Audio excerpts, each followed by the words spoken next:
I'm going to read the skill file first to make sure I follow the right approach for this story. The story requested is pure prose in the chat, no files needed. Let me write it now. I'm glad you're here. Follow my story until the end and drop the city you're watching from in the comments. It means more than you know. The lobby smelled like antiseptic and old carpet, and something else I couldn't name at first. Something tired. My daughter Renee was still talking, pointing at the woman behind the front desk, smiling the way she always smiled when she wanted me to stop asking questions. My son-in-law Derek had already carried my suitcase through the double doors. That was when I understood. That was when I stopped listening to whatever Renee was saying about transition and support. And just for a little while, Mom and understood that I was not visiting this place. I was being left here. I was 68 years old. I had taught third grade for 33 years at Elmwood Elementary in Columbus, Ohio. I had raised Renee alone after Harold's first heart attack slowed him down, working double parent-teacher nights, coaching reading groups on Saturdays, never once asking my daughter to give back what I had given. Harold died 2 years ago this past March. Renee had said, "Come live with us, Mom. We have the room. We want you close." And I had believed her. The way you believe your own child. The way you believe the person you carried and fed and stayed up nights for. I should have noticed the signs earlier. The way Derek started handling my mail. The afternoon Renee suggested I sign over the direct deposit for my teacher's pension. Just to make the household bills simpler. The phone calls with her sister that stopped whenever I walked into the room. I noticed. I told myself it was grief making me suspicious. Harold used to say, I thought too hard about things that weren't there. Maybe he was right. Maybe I was wrong to trust that. The woman at the front desk gave me a laminated name badge. Dorothy Harmon, room 14B. She said it like she said it 100 times a day, because she probably did. Renee hugged me at the door. Her perfume was the same one I'd bought her for Christmas 3 years running. She said she'd call tomorrow. She said the staff here were wonderful. She said, "You're going to love it once you settle in." Derek was already back at the car. I didn't cry. Not then. I sat on the edge of the narrow bed in 14B and looked at the window, which faced a concrete wall and a strip of sky the color of old dishwater. My suitcase was in the corner. Renee had packed it. I hadn't chosen what went in. The photo of Harold and me at Niagara Falls wasn't there. My reading glasses, the good pair, weren't there either. What was there? 2 sweaters, some slacks, a robe, a Bible, and a plastic bag of toiletries that smelled like the travel section of a drugstore. I was not confused. I was not a danger to myself. I was not, as Renee had apparently told the intake coordinator, showing signs of cognitive decline. I was a woman who forgot where she put her keys sometimes, which is something every human being on Earth does past the age of 40. But a doctor whose name I'd never heard had written something in a file. And now here I was, perfectly healthy, perfectly clear-minded, sitting in a room that smelled like other people's endings. The first week, I did what I always did in classrooms when the situation was hard. I observed. I learned the rhythms. Breakfast at 7:30, medication rounds at 8, activities at 10, lunch at noon, rest hour, dinner at 5, lights encouraged by 9. I talked to the other residents. Most of them were there because their bodies had failed them. A few, like me, were there because someone had decided for them. We recognized each other. We didn't say it out loud. We just sat together at the corner table near the window and understood. I asked to use the phone to call my brother Calvin. The aide said outside calls had to be approved by my emergency contact. My emergency contact was Renee. I asked what happened if I wanted to contact someone who was not my emergency contact. The aide looked sorry about it and moved on. I wrote a letter instead. I gave it to a woman named Marcy, who came on Tuesdays and Thursdays as a reading volunteer. She was young, maybe 30, with a warm face and the patient quiet of someone who had once had a good teacher. I'd been at the facility 3 weeks by then. I handed her the envelope and said, "Please mail this. Don't tell anyone here you did." She looked at me for a long moment. Then she put it in her coat pocket and nodded once. The letter was 6 sentences. Calvin, I'm at the Clover Hill Care Center on Morse Road in Columbus. Renee put me here. I am fine physically. I am not where I should be. I need your help. Please come. Calvin was 71, 3 years older than me, and had spent 40 years as a civil rights attorney in Savannah, Georgia, before retiring. We had spoken at Harold's funeral, and twice since. Quick calls about holidays, about nothing serious. We had let distance become habit. I did not know if he would come. I only knew that if anyone understood what rights a person had and how easily they could be taken, it was him. He arrived on a Thursday morning, 16 days after I sent the letter. I was in the activities room, half-heartedly doing a word puzzle, when the aide came and said there was someone at the front desk asking for me. I walked out into the lobby, and there he was, older than I remembered, thinner, with white at his temples that hadn't been there at Harold's funeral. But his eyes were the same, sharp and unhurried, the way they had always been, the way our fathers had been. He didn't say anything right away. He just looked at me, really looked, the way people rarely do. Then he said, "You don't belong here." "No," I said. "I don't." He had driven 11 hours from Savannah. He'd packed a bag before he even responded to my letter, he told me later. Because Marcy had called him before the letter arrived. She had found his name through a former student of mine, a woman who'd tracked me down on Facebook after Marcy mentioned she was worried about a retired teacher named Dorothy Harmon at Clover Hill. The world is smaller than loneliness makes it feel. Calvin spoke to the facility director for 40 minutes. I sat in a chair in the lobby and watched through the glass partition. He was not loud. He was never loud, even in courtrooms, he once told me. Because loud is what you do when you're not certain. He was certain. He laid documents on the director's desk one at a time, the way you deal cards to a table that can't refuse. By noon, I was in his car. My suitcase in the back, the laminated badge still on the seat beside me because I'd forgotten to give it back, and honestly, I didn't want to go back in for any reason. We didn't talk much until we were on the highway heading south. Calvin handed me a gas station cup of coffee, black the way I'd always taken it, and said, "Tell me everything. From the beginning," so I told him. About Harold dying. About moving in with Renee and Derek. About the deed to the house Harold and I had paid off over 28 years, which I'd signed over because Renee said the property taxes were too complicated under my name alone, and it would make things simpler, and I had believed her because grief makes you trust the people standing next to it. About my pension deposits going into their account. About the doctor's note I'd never seen but apparently existed. About Derek's name appearing on my bank correspondence. About the morning they put me in the car and I thought we were going to brunch. Calvin listened without interrupting. His jaw tightened once when I mentioned the deed. He pressed his lips together when I got to the part about the pension. When I finished, he was quiet for a long moment. Then he said, "How long has this been going on?" "Since the month after Harold died," I said. 18 months, he said. Mostly to himself. I looked out the window at the Ohio fields going gray in November. "I want to go home," I said. "But I don't have one anymore." Calvin glanced at me. "You're coming to Savannah," he said, "and we're going to fix this. All of it." We stayed one night at a motel outside Lexington. Calvin spent most of it at the small desk with his laptop, reading, writing, pulling up statutes on Ohio elder law, Georgia regulations, power of attorney requirements. He still had contacts, he told me, colleagues who were still practicing, former clerks who were now judges. He hadn't left the law so much as stepped back from it. The next morning, he made 2 phone calls before we got back on the road. One to a woman named Patricia, a probate attorney in Columbus he'd gone to law school with. One to a man named Thomas at the Ohio State Bar Association's Elder Law Division. Both were short calls. Both ended with Calvin saying, "I'll send you what I have.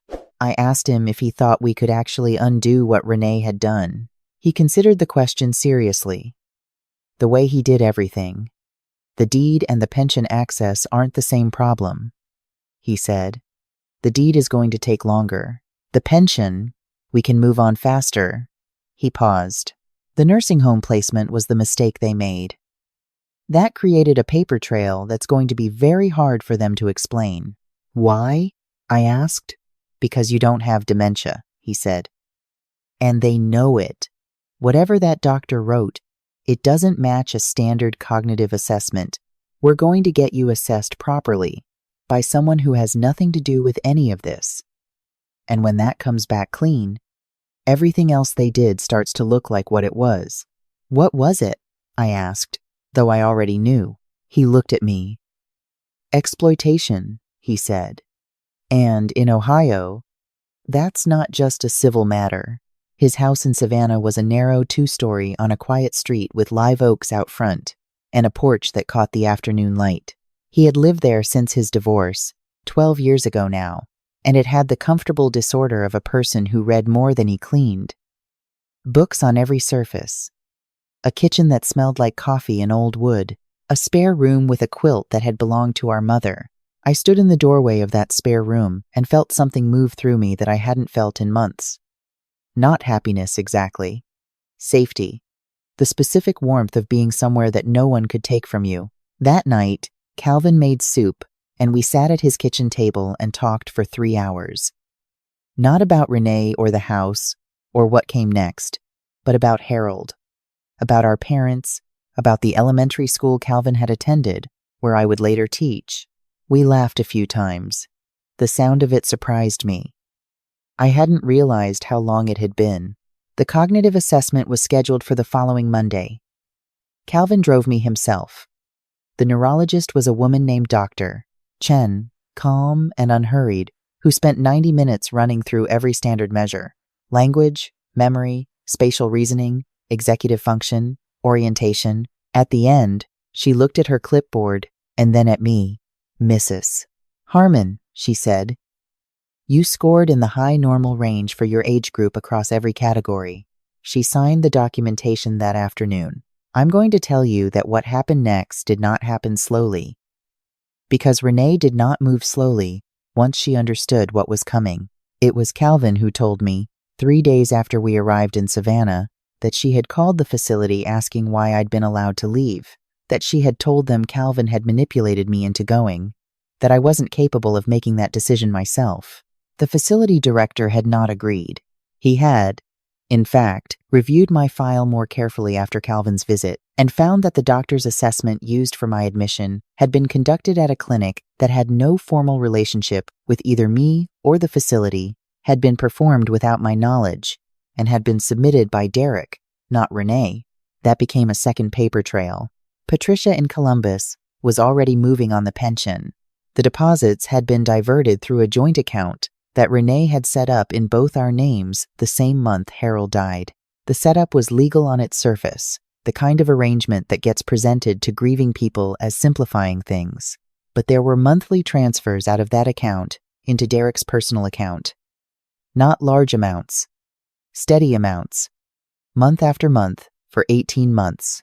Calvin showed me the printouts one morning over coffee. He set them on the table the way he had set documents on the director's desk, one at a time, letting each one land. I sat and looked at them for a long time. I want you to understand something. Renee was my daughter. She was the person I had read to sleep every night until she was 9 years old. She was the person I had called from the hospital waiting room during Harold's bypass, shaking so hard I could barely hold the phone, and she had driven 3 hours to be with me. Something had happened to her in the years with Derek. I did not know when, exactly. I did not know if it was gradual or sudden, or whether she had chosen it clearly or drifted into it the way people drift into things they tell themselves are temporary. What I knew was what the documents showed. And what they showed did not leave room for interpretation. That evening, I wrote Renee a letter. Calvin read it before I sent it. He didn't change anything. He said it was exactly right. 3 days after that, she called. I answered. She was angry first, the way people are angry when they've been caught doing something they half knew was wrong. She said Calvin had no right to interfere. She said I had agreed to go to Clover Hill. She said I was being ungrateful and that they had sacrificed for me and that I didn't understand how hard it had been. I let her talk. She went on for a while. Then she ran out of steam, the way people do when no one pushes back, when the silence gives them nothing to climb against. Then her voice changed. "Mom," she said. Asterisk. I was scared. We were underwater financially. Derek's business times, she stopped. I didn't know how else. "I understand fear," I said. "I've been afraid too." "But what you did wasn't fear, Renee. Fear asks for help. What you did took without asking." She didn't say anything. "I want the pension access removed this week," I continued. "I want the deed discussion to begin with Patricia in Columbus within 30 days. And I want you to understand that what happens next depends on what you do right now." "What are you going to do?" she asked. I thought about that for a moment. "I'm going to keep living," I said. The line was quiet for a long time. Then she hung up. "I want to stop here and ask you something. Have you ever had to protect yourself from the people who were supposed to protect you? Have you ever had to choose between keeping peace and keeping yourself? Drop your answer in the comments and tell me the city you're watching from. I'm listening." What happened in the weeks that followed was less dramatic than you might expect, but more complicated. Derek, it turned out, was not going to let the pension situation resolve without resistance. He retained an attorney, a man named Garrett, who specialized in what he called family financial mediation. Calvin took one look at Garrett's filing and made a sound I had not heard from him before. A short, quiet laugh that was not amused. He came back to the kitchen table with a cup of coffee and a yellow legal pad and said, "They're going to argue the joint account was a gift. Can they do that?" I asked. "They can argue it," he said. "They won't prevail, but they can make it take time." He tapped the pad. "So?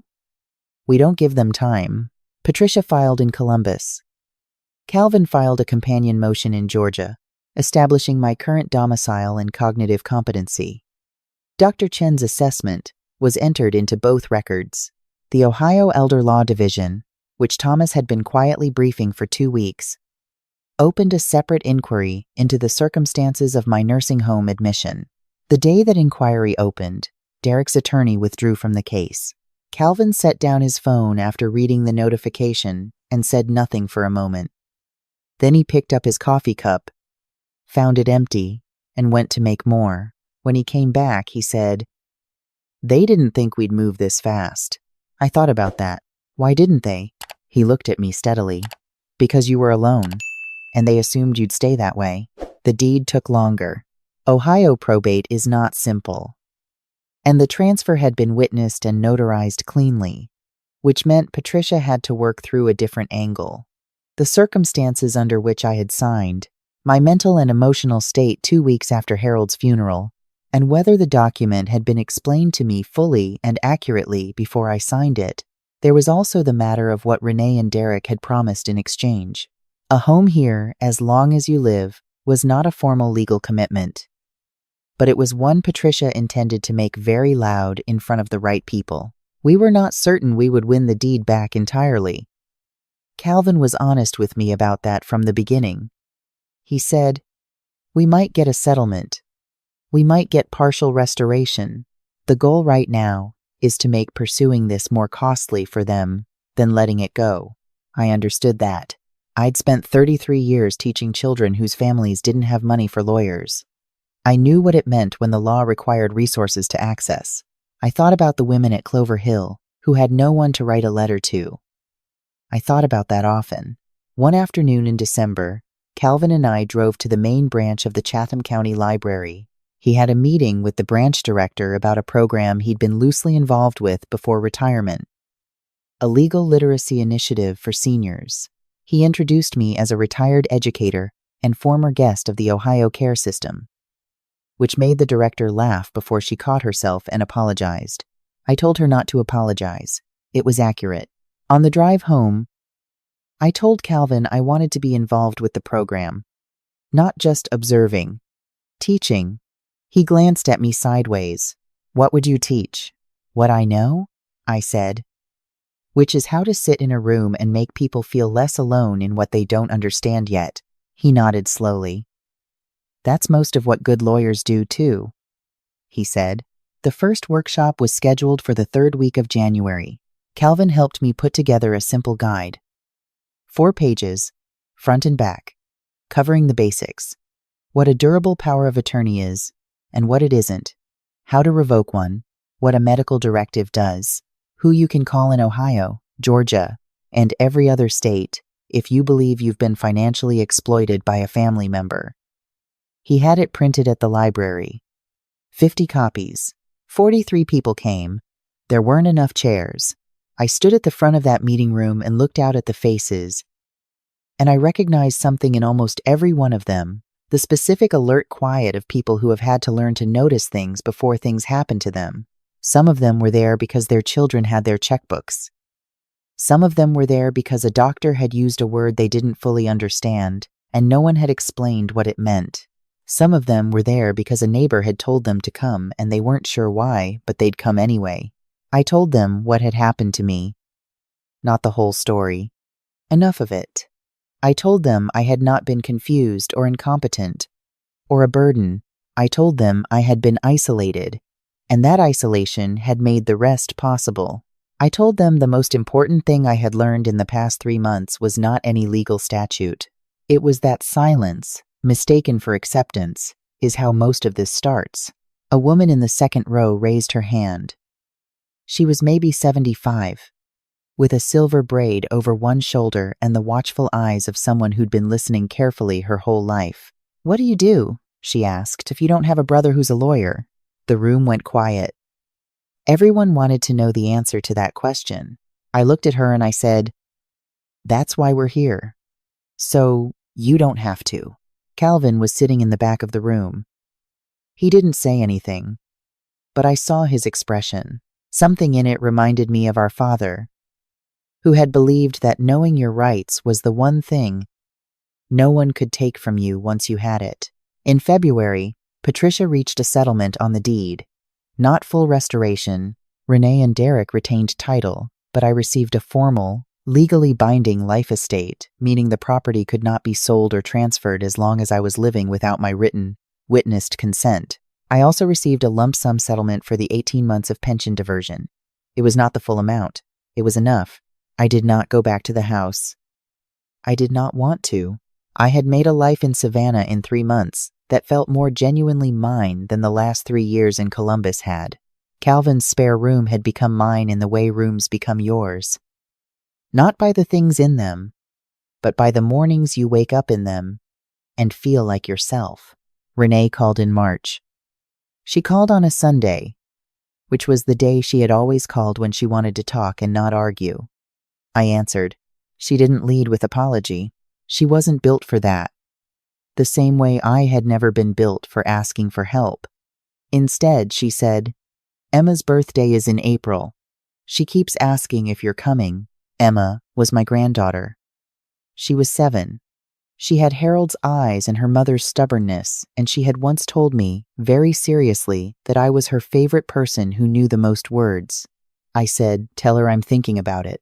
Renee said, that's not a no. It's not a yes yet either, I said, but it might get there. She was quiet.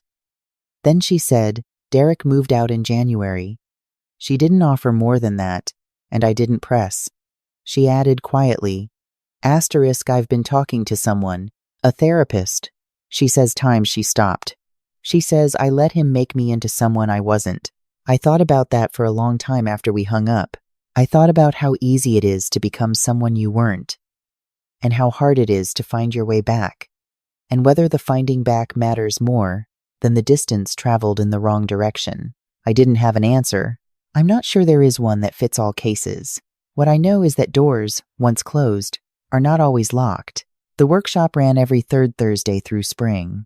By April, we had a wait list. Calvin had connected us with a pro bono legal clinic that agreed to provide 1 attorney per session to field questions we weren't qualified to answer. The library gave us a permanent room. One Thursday in late April, a woman came who reminded me of myself 18 months earlier. She was 66. Her son and his wife had moved in with her 3 years ago to help with the mortgage and had gradually taken over her finances, her calendar, her medical appointments. She'd come alone. She'd told her son she was going to a book club. She sat in the third row and barely spoke, and at the end, when most people had gone, she came up to me and said, "I didn't know any of this was wrong. I thought maybe I was just getting old and needing more help than I admitted." I told her it wasn't weakness to need help. I told her the problem wasn't needing. The problem was when the people you needed used that need to take from you. I gave her 4 pages and the number of 2 people she could call who would not charge her. She squeezed my hand at the door. Didn't say anything. She didn't have to. Calvin was waiting outside. He handed me a coffee, and we walked back to the car in the Savannah evening. The live oaks overhead, the air still warm for April. He asked how it went. "Good," I said. Someone needed to hear things she hadn't heard before.